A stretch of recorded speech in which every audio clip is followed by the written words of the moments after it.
Really insightful, especially about the networking part and the experiences you shared. So, Devyani? Hello everybody, I'm Devyani Gera. I come from a background of electrical and communication engineering. I worked as a network engineer for 1 year with Ericsson in India.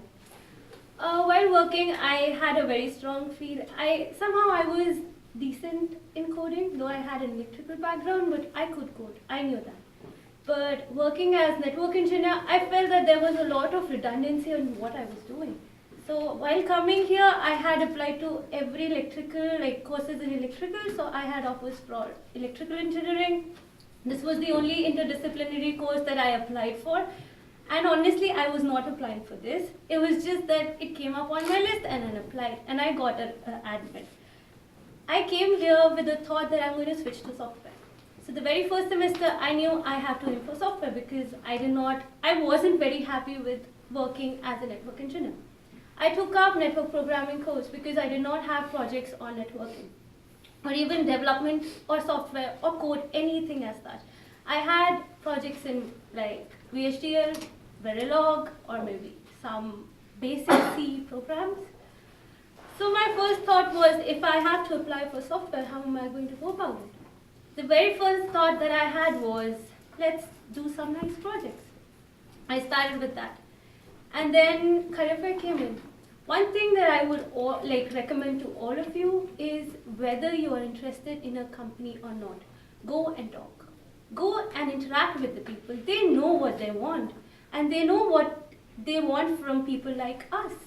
And believe me, they're just one of us. They were I spoke to practically so many people. And while applying, don't look for a profile, look for the skill set. If something that they offer matches with your skill set, but the title is different or the work is different, it doesn't matter. I landed up in something entirely different from what I had in mind. So interact, talk, and probably this is how you'll get to know where you stand and what you want in your life and what you want from this program. At least I got to know. I interviewed for 3 companies, and only Cisco was the one with the software title, so I knew that I have just one chance to go for it. And I interviewed in around February. For 1 month, I did not hear from them. I thought that I've lost the opportunity and this is done. I was looking for more opportunities, trying, applying. 1 month later, I got the offer letter. And I'll share an insight. Few weeks back, there was a networking event in Cisco. So I was out with my manager. And I asked him, there was a lot of gap in between you giving me an offer and my interview. Generally, you just have a couple of days to get an offer after your interview. He said we were interviewing people parallelly. We had at least 10 people interviewed after you gave your interview. So believe me, you're not just competing with any other person sitting in this room, but everywhere in this planet.